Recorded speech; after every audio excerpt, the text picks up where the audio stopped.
അസ്സലാമു അലൈക്കും വറഹ്മത്തുള്ളാഹി വബറകാതുഹു. പ്രിയമുള്ള മുഅ്മിനീങ്ങളെ, വളരെയേറെ ശ്രദ്ധിക്കേണ്ട ഒരു വിഷയം നിങ്ങളുടെ ഓർമ്മയിലേക്ക് കൊണ്ടുവരികയാണ്. കഴിഞ്ഞ ദിവസം ഒരു ആക്രിക്കടയിലെ അവിടുത്തെ മുതലാളി, അദ്ദേഹത്തിന്റെ ഒരു വീഡിയോ നാം ഒക്കെ കാണുകയുണ്ടായി. അദ്ദേഹത്തിന്റെ കടയിലേക്ക് വന്ന ചില സാധനങ്ങൾ, അത് പുസ്തകങ്ങൾ, പേപ്പറുകൾ, പല ആളുകളും ചാക്കിൽ നിറച്ച് കുത്തി നിറച്ച് കൊണ്ടുവന്നപ്പോ അദ്ദേഹം അത് തൂക്കി നോക്കാൻ വേണ്ടി എടുത്തപ്പോ അദ്ദേഹം അത്ഭുതപ്പെട്ടു പോയി, ഞെട്ടിപ്പോയി. അദ്ദേഹം ഉടനെ തന്നെ അതിന്റെ വീഡിയോ എടുത്ത് ഷെയർ ചെയ്യുകയാണ്. അധ്യയന വർഷം കഴിഞ്ഞ് ആ ഒരു വർഷത്തിലെ ഉപയോഗശൂന്യമായ നോട്ട് ബുക്കുകളും പുസ്തകങ്ങളും ഒക്കെ ആക്രിക്കാരെ വിളിച്ചുകൊണ്ട് നാം വളരെ ലാഘവത്തോടെ കൊടുക്കുമ്പോ, എന്റെ പ്രിയമുള്ള മുഅ്മിനീങ്ങളെ, നമ്മുടെ മദ്രസയിൽ നമ്മൾ പഠിച്ച, വിദ്യാർത്ഥികൾ പഠിച്ച മദ്രസ പുസ്തകങ്ങളും ആയത്തുകളും ഹദീസുകളും എഴുതിയ ഖുർആനിന്റെ പേജുകളും അതുപോലെ തന്നെ കിതാബുകളുമെല്ലാം ആ ഒഴിവ് വന്ന, വേസ്റ്റായി വന്ന പുസ്തകങ്ങൾ വിൽക്കുന്ന ലാഘവത്തോടുകൂടി കപ്പലണ്ടിക്ക് വേണ്ടിയോ അണ്ടിപ്പരിപ്പിന് വേണ്ടിയോ ഒക്കെ തൂക്കി വെക്കുന്ന ഒരു അതിദയനീയമായ, വളരെ ഗുരുതരമായ ഒരു സാഹചര്യത്തെയാണ് ആ വീഡിയോയിലൂടെ നമ്മൾ കണ്ടത്. പ്രിയമുള്ള മുഅ്മിനീങ്ങളെ, നമുക്കങ്ങനെ ഉപയോഗശൂന്യമായ ഖുർആൻ എന്ന നിലയിൽ ബഹുമാനിക്കാൻ പറ്റാത്ത തരത്തിൽ പരിശുദ്ധമായ ഖുർആൻ നമ്മുടെ വീടുകളിൽ ഉണ്ടെങ്കിൽ നാം എന്താണ് ചെയ്യേണ്ടത്, എങ്ങനെയാണ് കൈകാര്യം ചെയ്യേണ്ടത്? പരിശുദ്ധമായ ഖുർആൻ, ആ രണ്ട് ചട്ടക്കുള്ളിലുള്ളതെല്ലാം അള്ളാഹുവിന്റെ കിതാബാണ്. മാ ബൈന ദഫ്ഫതൈനി കിതാബുല്ലാഹ്, അള്ളാഹുവിന്റെ കിതാബാണ്, അള്ളാഹുവിന്റെ കലാമാണ്. പരിശുദ്ധമായ ഖുർആൻ തന്നെ അത് പ്രഖ്യാപിക്കുന്നു, ലാ യമസ്സുഹു ഇല്ലൽ മുതഹ്ഹറൂൻ. വുളു എടുത്തിട്ടല്ലാതെ പരിശുദ്ധതയില്ലാത്ത ആരും അത് സ്പർശിക്കാൻ പോലും പാടില്ല. അതിൽ പേപ്പറുകൾ വെക്കാൻ പാടില്ല, അതിൽ നാണയങ്ങളോ പൈസകളോ വെക്കാൻ പാടില്ല. എന്തിനേറെ നാം പറയുന്നു, അതിൽ നൂലുകൾ പോലും അതിന്റെ ഇടയിൽ വെക്കാൻ പാടില്ല. ആ തരത്തിൽ നാം ബഹുമാനിക്കേണ്ട, ആദരിക്കേണ്ട പരിശുദ്ധമായ ഖുർആൻ. ആ ഖുർആൻ, ഒരു കുട്ടി അതുമായി വന്നാൽ ആ ഖുർആനിനെ ബഹുമാനിച്ചുകൊണ്ട് എഴുന്നേറ്റ് നിൽക്കണം എന്ന് പറയപ്പെട്ട പരിശുദ്ധമായ ഖുർആൻ. ഒരു ആലിമായ മനുഷ്യൻ കടന്നു വരുമ്പോ നാം ആദരവോടുകൂടി എഴുന്നേറ്റ് നിൽക്കുന്നതിനേക്കാളും ആദരവ് ആ പരിശുദ്ധമായ ഖുർആനിനോട് കാണിക്കണമെന്ന ആ ഒരു പരിശുദ്ധമായ ഗ്രന്ഥത്തെയാണ് ഇന്ന് പല വീടുകളിൽ നിന്നും പഴയ പുസ്തകങ്ങളും നോട്ട് ബുക്കുകളും പേപ്പറുകളും ന്യൂസ് പേപ്പറുകളും ഒഴിവാക്കുമ്പോ അതിന്റെ കൂട്ടത്തിൽ തൂക്കി വെക്കുന്നത്. സഹോദരങ്ങളെ, എത്ര ദയനീയമായ ഒരു അവസ്ഥയാ, എത്ര ദയനീയമായ ഒരു കാഴ്ചയാ. നഊദു ബില്ലാഹ്, അള്ളാഹു കാത്തുരക്ഷിക്കുമാറാകട്ടെ. നമുക്ക് എന്താണ് ആ ഉപയോഗശൂന്യമായ, ആദരിക്കാൻ പറ്റാത്ത തരത്തിൽ, നമുക്ക് ആവശ്യമില്ലാത്ത തരത്തിൽ, ഉപയോഗിക്കാൻ പറ്റാത്ത തരത്തിൽ കീറി പറഞ്ഞു പോയതോ, അതുപോലെ തന്നെ കുട്ടികളൊക്കെ ഉപയോഗിച്ച് മദ്രസയിലും മറ്റും പഠിക്കാൻ വേണ്ടി സ്ഥിരമായി കൊണ്ടുപോയി നശിച്ചു പോയതോ കീറിയതോ ഒക്കെ ആയ മുസ്ഹഫുകൾ, ഖുർആന്റെ ഭാഗങ്ങൾ നമ്മൾ എങ്ങനെയാണ് സംരക്ഷിക്കേണ്ടത്? അതിന് പണ്ഡിതന്മാര് വിവിധ ഉപായങ്ങൾ പറഞ്ഞു തരുന്നുണ്ട്.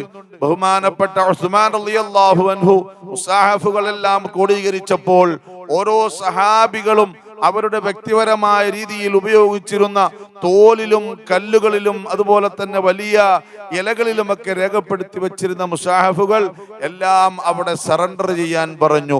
രാജാവിന്റെ അടുക്കൽ, ഖലീഫയുടെ അടുക്കൽ അത് കൊണ്ടുവന്ന് എല്ലാവരും കൊടുത്തു.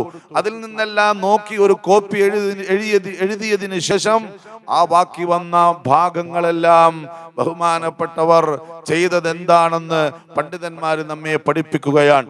അതിൽ ഒന്നാമത്തെ, ഏറ്റവും ആദരവുള്ള, നമുക്ക് ചെയ്യാൻ പറ്റുന്ന കാര്യം, പഴയ കാലങ്ങളിൽ വെള്ളത്തിൽ മുക്കിയ മഷി ഉപയോഗിച്ച് എഴുതിയ കിതാബുകളായതുകൊണ്ട്, എഴുത്തുകളായതുകൊണ്ട് നമുക്കത് കഴുകിക്കളഞ്ഞ്, വൃത്തിയായി കഴുകിക്കളഞ്ഞ് സൂക്ഷിക്കാൻ പറ്റുമായിരുന്നു.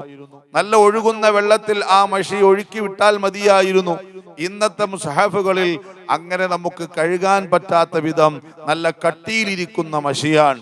അപ്പോൾ നമുക്ക് ചെയ്യാൻ പറ്റുന്നത് ശുദ്ധിയുള്ള ഒരു സ്ഥലത്ത് ആ പരിശുദ്ധമായ ഖുർആൻ എന്ന അവസ്ഥ മാറ്റിയിട്ട് അത് കരിച്ചു കളഞ്ഞ് ആ കരി ശുദ്ധിയുള്ള സ്ഥലത്ത് ആളുകൾ കടക്കാൻ പറ്റാത്ത രീതിയിൽ, ആളുകൾ കടന്നു പോകാൻ പറ്റാത്ത രീതിയിൽ ഒരൊഴിഞ്ഞ സ്ഥലത്ത്, ശുദ്ധിയുള്ള സ്ഥലത്ത് കുഴിച്ചിടുകയോ അല്ലെങ്കിൽ നല്ല ഒഴുക്കുള്ള വെള്ളത്തിൽ അത് കരിച്ചതിന് ശേഷം ഒഴുക്കി വിടുകയോ ചെയ്യുകയാണ് വേണ്ടത്. അല്ലാതെ മുസാഹഫ് ഡയറക്റ്റ് ആ പേപ്പർ ഉൾപ്പെടെ ഒഴുക്കിക്കളയാൻ പറ്റുകയില്ല. കാരണം ആ മുസാഹഫിന്റെ പേപ്പറുകൾ, ആ ഖുർആനിന്റെ ഭാഗങ്ങൾ ഒഴുകിപ്പോയി ഏതെങ്കിലും നജസ്സുകളിലോ ശവങ്ങൾ പോലെയുള്ള സ്ഥലങ്ങളിലോ ഒക്കെ പോയി അത് തങ്ങിയിരുന്നാൽ അത് അതിലും വലിയ അനാദരവായി മാറും. അതുകൊണ്ട് മുസാഹഫിന് ഖുർആനിൻ്റെതായ അവസ്ഥ മാറ്റി അത് കരിച്ചു കളഞ്ഞിട്ട് ഒഴുകുന്ന വെള്ളത്തിൽ അത് ഒഴുക്കിക്കളയുക, അല്ലെങ്കിൽ ശുദ്ധിയുള്ള സ്ഥലത്ത് നല്ല കുഴിയെടുത്ത് കുഴിച്ചിടുക. ആ തരത്തിലല്ലാതെ കേവലം കുറഞ്ഞ പൈസക്ക് വേണ്ടിയോ അല്ലെങ്കിൽ കൂടിയ പൈസക്ക് വേണ്ടിയോ കപ്പലണ്ടിക്ക് വേണ്ടിയോ അണ്ടിപ്പരിപ്പിന് വേണ്ടിയോ മറ്റോ ആക്രിക്കാരുടെ കയ്യിൽ, അണ്ണാച്ചിമാരുടെ കയ്യിൽ അല്ലെങ്കിൽ മറ്റാരുടെയെങ്കിലും കയ്യിൽ അത് തൂക്കിക്കൊടുത്തിട്ട് അത് അഴുക്കിൽ പോയി വീഴുന്നൊരു സാഹചര്യം ഉണ്ടാകാൻ പാടില്ല. ഞാൻ എൻ്റെ ഒരു അനുഭവം പറയുകയാ. ഒരു ഓട്ടോറിക്ഷയുടെ ഗ്ലാസിൽ തവക്കൽതു അലല്ലാഹ് എന്ന് അറബിയിൽ എഴുതിയ ഒരു ഓട്ടോറിക്ഷ. എൻ്റെ പ്രിയമുള്ളവരെ, പലപ്പോഴും നമുക്ക് അങ്ങനെയുള്ള എഴുത്തുകൾ അതിൻ്റെ ആദരവോടുകൂടി സംരക്ഷിക്കാൻ കഴിയുകയില്ല എങ്കിൽ പിന്നെ നമ്മൾ അങ്ങനെ എഴുതിയിട്ട് ഒരു കാര്യവും ഇല്ല. ഈ ഓട്ടോറിക്ഷ അത് ആക്സിഡന്റ് പറ്റിയോ മറ്റോ അതൊരു വർക്ക്ഷോപ്പിൽ ചളിയിൽ കിടക്കുന്നത് കാണാനിടയായി. വർഷങ്ങൾക്ക് മുമ്പ് അത് ചളിയിൽ കിടക്കുകയാണ്. ആ ഗ്ലാസിന്റെ കഷ്ണം തവക്കൽതു അലല്ലാഹ് എന്നെഴുതിയത് ആ വർക്ക്ഷോപ്പിലെ ചെളിയുടെ ഭാഗത്ത് ആ മണ്ണിൽ കിടക്കുമ്പോൾ മനസ്സ് വല്ലാതെ വേദനിക്കുകയാണ്. നിങ്ങൾ കണ്ടില്ലേ, ബിശ്റുൽ ഹാഫി റളിയല്ലാഹു അൻഹു പരിശുദ്ധമായ അള്ളാഹുവിന്റെ നാമം അത് ചെളിയിൽ കടന്നപ്പോൾ അതാ തെറ്റുകൾ ചെയ്തിരുന്ന, നന്മകളൊന്നും ചെയ്യാത്ത ഒരു സാഹചര്യത്തിലാ ആ മഹാനായ മനുഷ്യൻ അത്തരം ഒരു അള്ളാഹുവിന്റെ ഇസ്മ കണ്ടപ്പോ അതിനെ ബഹുമാനിച്ചുകൊണ്ട് ആദരിച്ചുകൊണ്ട് അത് കൊണ്ടുപോയി കഴുകി വൃത്തിയാക്കി അത്തറുകൾ പൂശി മണവസ്തുക്കൾ തേച്ച് അത് ബഹുമാനമുള്ള ഒരു സ്ഥലത്ത് സൂക്ഷിച്ചപ്പോൾ ആത്മീയ ലോകത്തെ കിരീടം വെക്കാത്ത രാജാവായി ആത്മീയ ഗിരിശൃംഗങ്ങളിലെ ഉന്നതമായ സോപാനത്തിലേക്ക് വലിയ ഒരു ആത്മീയ ഗുരുവായി ബിശ്റുൽ ഹാഫി റഹ്മഹുല്ലാ മാറിയെങ്കിൽ എൻ്റെ പ്രിയമുള്ളവരെ, നമുക്ക് ആദരിക്കാൻ പറ്റുന്ന, നമ്മൾ ആദരവോടുകൂടി കാണുന്ന ആ പരിശുദ്ധമായ ഖുർആനുകൾ ഇപ്പൊ സ്കൂളിന്റെ സമയം കഴിഞ്ഞ് പുതിയ അധ്യയന വർഷം തുടങ്ങുമ്പോൾ പഴയ പുസ്തകങ്ങളൊക്കെ ഒഴിവാക്കുന്ന തിരക്കില. എൻ്റെ പ്രിയപ്പെട്ട ഉമ്മമാര് ശ്രദ്ധിക്കണം. വീട്ടിലുള്ള ഉമ്മമാരാണ് അധികവും ഇതൊക്കെ കൈകാര്യം ചെയ്യുന്നത്. അതുകൊണ്ട് ഉമ്മമാര് പ്രത്യേകം ശ്രദ്ധിക്കണം. പള്ളിയിലെ മദ്രസയിലെ നമ്മളെ മക്കൾ ഓതിയ ആ മുസാഹഫുകളും കിതാബുകളും എല്ലാം ഈ തരത്തിൽ ആദരവോടുകൂടി കൈകാര്യം ചെയ്യുക. അല്ലാതെ ആക്രിക്കടയിലേക്ക് കൊടുത്തുവിട്ട് അതിന്റെ ആദരവും ബഹുമാനവും നശിപ്പിക്കരുത് എന്ന് ഓർമ്മപ്പെടുത്തുകയാണ്. അല്ലാഹു സുബ്ഹാനഹു വ തആല നന്മകൾ ചെയ്യാൻ തൗഫീഖ് നൽകുമാറാകട്ടെ. വആഖിറു ദഅവാനാ അനിൽ ഹംദുലില്ലാഹി റബ്ബിൽ ആലമീൻ. അസ്സലാമു അലൈക്കും വറഹ്മത്തുള്ളാഹി തആല വബറകാതുഹു.